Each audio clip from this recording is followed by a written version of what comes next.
Paula Regina Lourenço, eu tenho 45 anos, sou mãe de 3 filhas, né?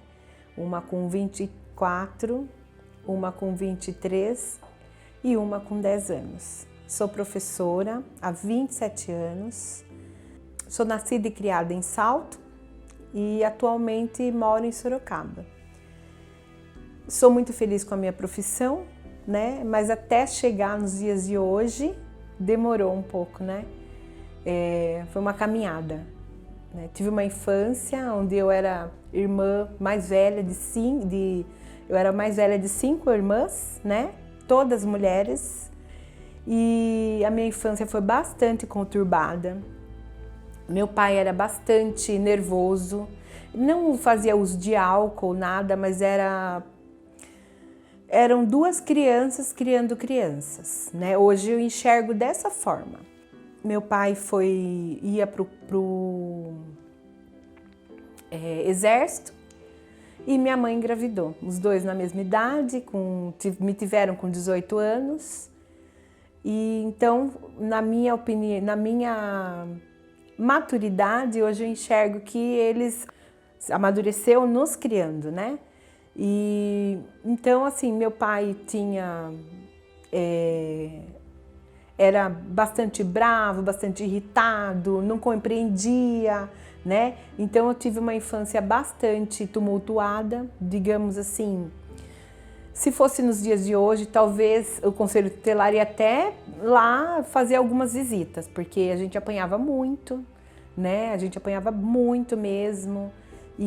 Mas meu pai não perdia um dia de trabalho, né? Eu tenho assim, uma admiração muito grande por ele, embora no decorrer da minha vida eu tive que passar por alguns processos de perdão, de compreensão, de maturidade, para me entender o que era aquele nervosismo,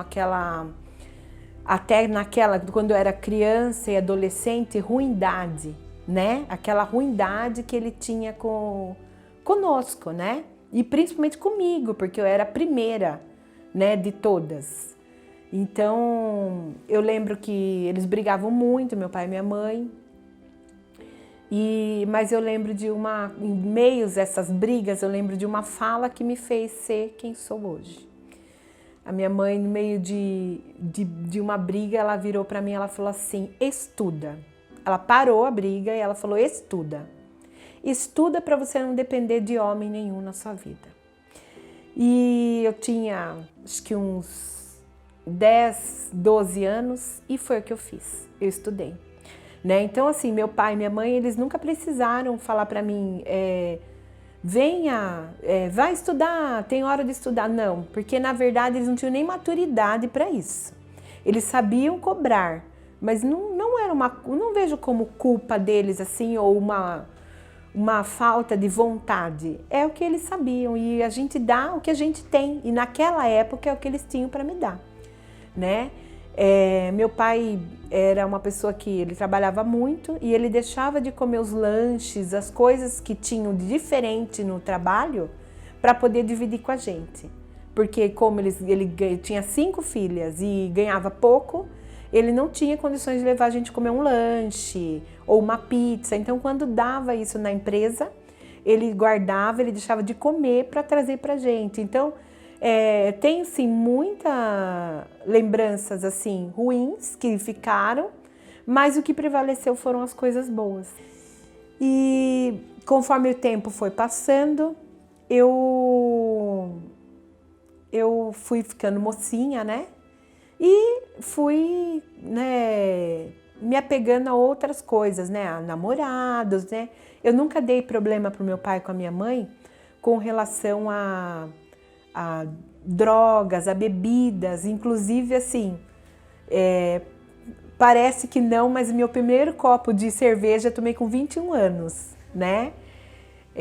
Parece que a gente fica assim, nossa, quando eu conto, todo mundo fica falando, nossa, não acredito, né? E eu fui conhecer droga quando eu estava no magistério, que passei por alguns cursos lá e teve um curso um curso sobre drogadição. E aí a pessoa que estava ministrando o curso trouxe pra gente ver o que era maconha, o que era cocaína, né? As drogas, né, da época, né? E eu fiquei assim abismada, porque não sabia nem o que era uma... Quando eu estava voltando do clube dos trabalhadores em Salto, né? A pé com o pessoal, que hoje é uma biblioteca, né? Mas dancei muito lá. Voltava a pé, porque meu pai dava dinheiro, mas eu pagava entrada para todos os meus amigos, e aí depois nós combinávamos de ir a pé. Aí eles falavam assim, nossa, o que é essa maresia? E essa maresia, o que é maresia? E eu não sabia mesmo, e as pessoas achavam que eu estava brincando, né? Mas eu sempre passei uma impressão de pessoa muito atirada, né?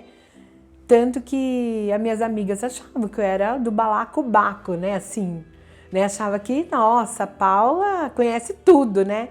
E na verdade não. Então, quando eu tinha uns 14 anos, eu tive meu primeiro namorado, né? Que é o pai da minha primeira filha. Fez um estrago na minha vida, de verdade, assim. Tudo que imaginar foi muito, a palavra agora é tóxico, né? Então foi muito tóxico, muito prejudicial para mim, psicologicamente, fisicamente, sabe? Assim, foi uma coisa assim medonha, sabe? Então, o que acontecia? Eu sofria violência, mas eu tinha vergonha de sofrer a violência e de falar que estava sofrendo violência. Eu falava assim, pensava comigo, nossa, eu vou falar, todo mundo vai ficar sabendo que eu apanhei. Todo mundo vai ficar sabendo que eu fui vítima de violência e todo mundo vai me julgar, né? Então, o que acontecia? Eu acabava sofrendo tudo aquilo, né? E aí eu até tentei várias vezes me separar, e ele fazia mais ou menos que hoje seria o nome sequestro relâmpago comigo. Eu estava andando em algum lugar, ele passava com canivete, colocava embaixo do meu braço e falava, você vai onde eu tiver aqui, onde eu for. Né? Então, e aí foi até que eu engravidei da Geisa Paula, né? Da minha primeira filha. E aí, quando eu engravidei, todo mundo falou, nossa, agora a Paula não sai dessa. E aí foi ao contrário, porque daí a minha filha, no meu ventre, trouxe uma força para mim inacreditável, sabe? É que assim, eu vivi isso e eu não tenho o direito de fazer um outro ser passar por isso. E aí eu falei, não vou, chegou. E eu peguei e eu tive força para expulsar ele da minha vida, porque todo mundo já sabia tudo mesmo. E a minha preocupação era o que as pessoas da sociedade iam dizer, né? O que os amigos do Padre Mário, Monsenhor Mário Negro iam dizer. Era bem isso. E aí eu simplesmente falei, não quero mais, dei um basta. Eu acho que era uma força que eu precisava para virar a página, assim, sabe, da minha vida. E aí eu peguei e falei, não, eu vou estudar, porque até então... por conta das agressões físicas, psicológicas que eu passei, teve um ano de magistério, fazia magistério, e aí eu fiz magistério porque eu não gosto de cálculos, não gostava, agora eu descobri que eu gosto, né? Como eu não gostava de cálculos, eu falei, eu não vou fazer contabilidade, eu vou fazer magistério. E aí a minha fala era a seguinte, eu não detesto criança, cuidei de 5, mas eu vou fazer magistério, depois eu vejo o que eu faço, porque minha mãe brigou a vida inteira, passou por tudo isso, eu tenho que estudar, alguma coisa eu tenho que fazer. E aí no decorrer do curso, teve o primeiro ano que eu desisti. Eu desisti porque eu não conseguia pensar. Eu desisti com notas boas. O meu professor de matemática, todos os professores vieram falar comigo. Falou, Paula, por que você vai desistir? Aí eu falei, não consigo mais, eu preciso desistir. E aí eu definhei, eu caí numa depressão profunda, eu fiquei 3 meses assim, no quarto, e e não queria mais. E minha mãe entrou no quarto uma vez, bateu em mim, porque tudo que eu estava vivendo para ela não era depressão naquela época, era coisa de louco. Não era uma coisa que uma pessoa comum pudesse sentir. E aí foi por conta desse relacionamento abusivo, né, agressivo. E passou, né, eu melhorei, né, e em seguida ele acabou me perseguindo e acabei tendo que ficar, porque eu achava assim, como que eu vou falar pro meu pai que ele estava me obrigando? E para mim era um elefante branco na minha vida. E aí quando eu engravidei, eu consegui, né, me libertar. A minha mãe, como ela não queria, né, que eu tivesse uma criança de um cara desse e tal, né? Mas aí quando eu tive, ela se apaixonou pela criança. E aí ela não deixava eu tocar minha vida. Eu queria pegar minha filha e queria morar sozinha. E ela não deixava. Eu falei, puxa vida, como que eu vou fazer? Porque como que eu vou? Eu tirei minha filha de uma situação abusiva que era a situação com o pai.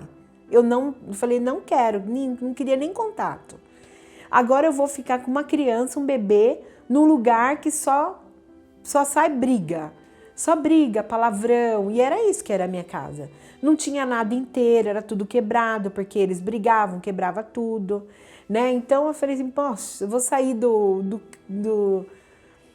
se correr o bicho pega, se ficar o bicho come, né? Aí fiquei, né? Mais um tempo lá, com a minha mãe, com meu pai. Sempre trabalhei assim. Falta de emprego nunca foi motivo para eu não dar o que minhas filhas queriam. Eu vendia Avon, vendia roupa, vendia tudo. Só não vendia a minha mãe, mas se eu pudesse, eu vendia pente para careca, né? E aí eu sempre estava procurando emprego e fazendo um monte de coisas, né? E chegou um dia, eu conheci o pai da minha filha Gabriela, que é a minha filha do meio, e a gente começou a namorar. Começou a namorar. Inconscientemente, eu falo que é inconscientemente porque é mesmo, né? Porque ninguém afunda mais, né? Por querer. A gente sempre acha que é uma solução.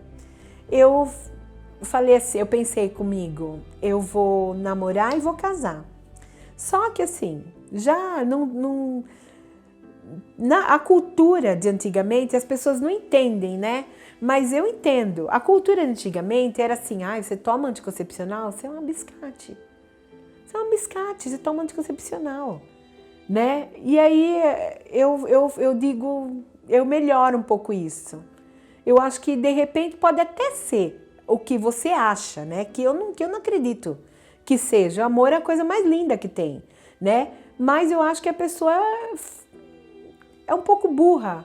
E aí teve um dia que eu apanhei da minha mãe, porque ela falou assim, você quer ficar igual as suas amigas biscates? Eu falei assim, não, quero ser inteligentes igual a elas. E eu tomei uma coça. Por quê? Porque elas fazem tudo, mas elas se previnem. E eu não.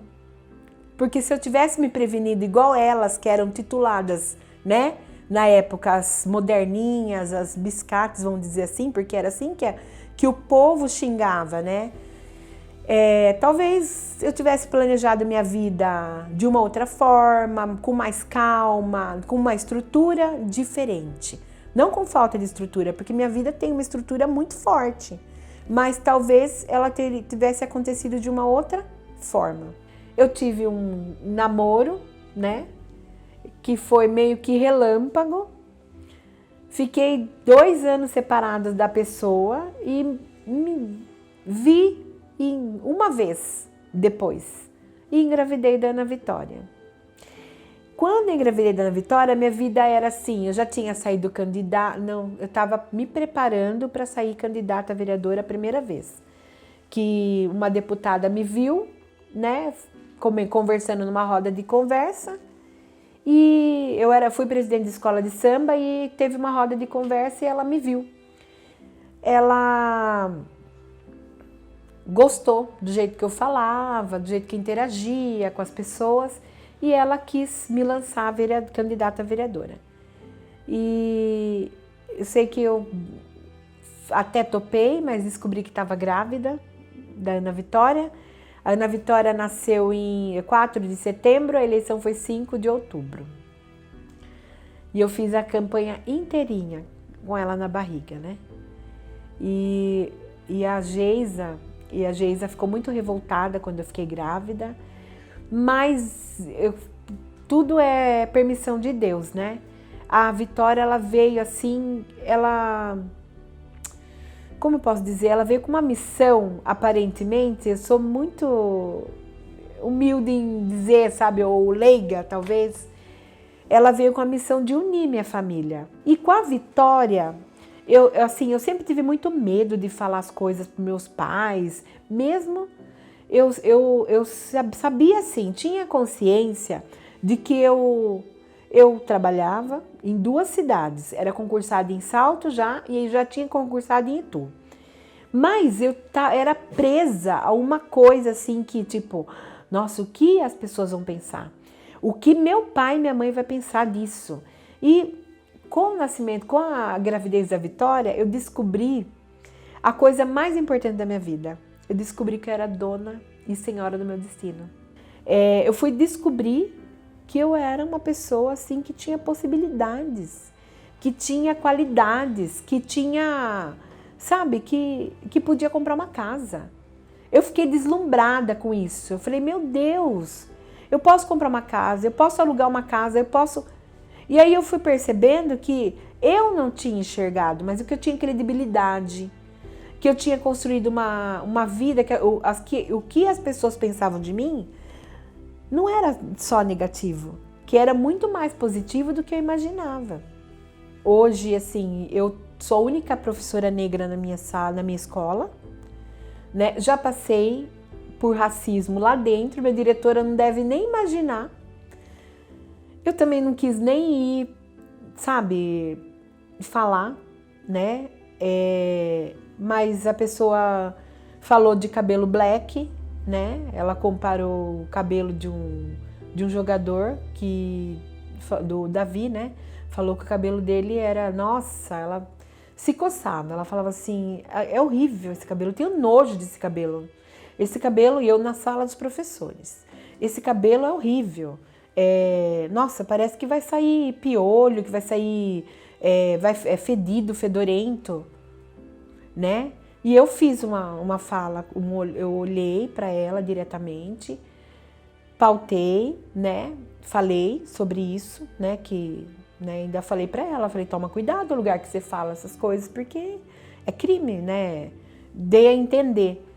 Mas tem algumas situações que a gente acaba se pegando. Eu fiquei triste, muito triste, porque é uma coisa muito triste de se ouvir, né? Principalmente quando o meu cabelo é minha identidade, é minha representatividade, né?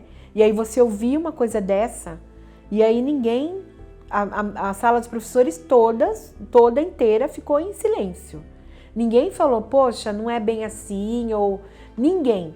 Todo mundo viu esse ato, essa fala dela, preconceituosa e racista, mas ninguém, você entendeu? Ninguém falou, ai, não, vamos, não é assim, ou nossa, não fale assim, é uma amiga de trabalho e tudo mais. Mas, enfim, eu acho que é muito mais, eu acho que tá errado, foi errado eu não ter denunciado, eu não ter feito nada, né? Mas também eu penso de uma outra forma, que tem muito a ver com o que ele vem, o racismo, né? Mas tem muito a ver com o que eu deixo chegar aqui no meu coração, sabe? Porque tem algumas coisas e algumas pessoas, talvez essa pessoa, talvez não, eu tenho certeza que essa pessoa, ela nem sabe que ela cometeu racismo comigo, sabe? Ela nem sabe. Para ela é só uma opinião que ela deu, a opinião que ela pensa do cabelo do menino, sabe? Ela nem sabe, né? E aí, assim, tem algumas exclusões, eu falo assim, hoje eu estava conversando com a estagiária da minha sala, Existem algumas exclusões que fazem com que a educação seja muito sem educação, né? Por exemplo, você vai fazer um projeto, lá tem um projeto Juntos Somos Mais, por exemplo. Eu acho que tem que ser junto mesmo, junto com a faxineira, junto com a merendeira, junto com a moça que lava o banheiro lá, que tem diferenciação lá, junto com a estagiária, que vai ser um dia professora. Eu acho que é junto mesmo. Eu acho que não tem diferença, né? Porque dentro de um ambiente escolar, todos somos educadores. Desde a tia que fala para o menino, não jogue esse lixo aí no chão, até a professora, até a diretora. E é isso que falta para as pessoas enxergarem, sabe? E infelizmente, eu não falo assim, você é infeliz na escola que você está? Não sou. Não sou infeliz porque eu sei por que eu estou lá, né? Então, nessa escola que eu tenho um projeto, né, que é meu, assim, eu nem apresentei ele, sabe? É um projeto meu lá da minha sala, que é o primeiro bom dia da semana. Então, no começo era assim, era a minha turma, que eu trabalho com o segundo ano, e trabalho à noite com EJA, mas eu desenvolvo com a minha turma do segundo ano. O segundo B convida. Então, cada aluno meu pegava na mão de um amigo da outra turma, né, que era convidada, e compunha uma roda. E nessa roda eu trabalhava dinâmicas escoteiras, psicomotricidade, lateralidade, tudo isso, e musicalidade, né? Então, e aí esse é o primeiro bom dia da semana, porque a gente reclama muito da segunda-feira, né? Então, é uma forma de a gente tornar a segunda-feira diferente. E através desse projeto, o que eu vejo? Tem um aluno que tem muita dificuldade de fala e precisa de fono. Na verdade, são dois, né? E o SUS, não adianta. Eu já encaminhei, já pedi, já ajoelhei, já rezei. Não adianta. A família não tem condições. Então, o que eu posso fazer para ajudar a melhorar isso? Eu faço através da música, exercícios, né? Músicas que são músicas e contos acumulativos. Então, eu trabalho com esse tipo de coisa. E eu trabalho muito, o primeiro contrato, eu trabalho em cima de contrato com meus alunos do segundo ano. O primeiro acordo que eu tenho com eles é que pode faltar qualquer coisa. Primeira coisa que eu falo quando eu bato o olho neles, todo ano. Pode faltar tudo, não pode faltar o respeito. O que ficou para mim de tudo isso que eu vivi, de tudo isso que eu passei, é que tudo na vida tem um porquê, né? Tem um motivo, e de tudo que a gente passa, seja bom, seja ruim, a gente tira uma lição, a gente aprende, a gente amadurece, né? E a minha vida tem muito a ver, não com o que eu passei, mas com o que eu me tornei. Então é isso, não tem nada a ver com o que eu passei, sabe? Mas sim com o que eu me tornei, né? Com a pessoa que eu me tornei. E hoje eu sou uma pessoa assim que eu tenho, assim, olho para trás, assim, eu consigo olhar para trás e falar, poxa, olha, cheguei, né? Eu não cheguei no final, mas eu cheguei num lugar assim adequado para mim nesse momento, um lugar bom para mim nesse momento, né? E eu sou muito feliz por isso.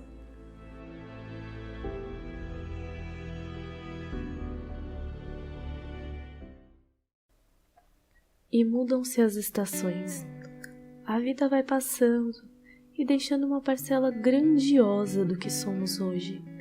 Uma construção de momentos, lembranças, memórias, e junto a ela se vem uma bagagem, algumas extremamente gratificantes, boas e outras ruins. Mas, dentro de toda essa construção que chamamos de vida, nós podemos escolher se aquele momento que aconteceu irá nos definir ou não. ciente que dentro de uma sociedade não existe somente a nossa história individual, mas de um povo, uma etnia que foi distanciada da sua origem com o objetivo de apenas servir e não pertencer. Vivemos em uma constante luta e desconstrução, mas quando essa luta envolve 400 anos de escravidão, os acontecimentos se tornam mais intensificados e dolorosos, fazendo com que o processo de pertencer se torne mais desafiador, pois dentro dele se confronta com o racismo, pelos traços físicos e por traços do comportamento humano, sendo sempre rotulado pela sua cor, independente de sua essência, se tornando algo enraizado, velado e criminoso. E são nesses momentos que vivemos em dias de reparação, rompendo com diversas estratégias de extermínio de um povo. O conhecimento e a educação literária se fazem de suma importância, onde a luta se faz necessária. É preciso conscientizar uma sociedade enferma para que possamos reinventar nosso futuro e, assim, pertencer a uma sociedade mais saudável e colaborativa, para que o reconhecimento de nossas atitudes possa ser mais presente e para que a liberdade realmente exista, pois somos donos do nosso próprio destino.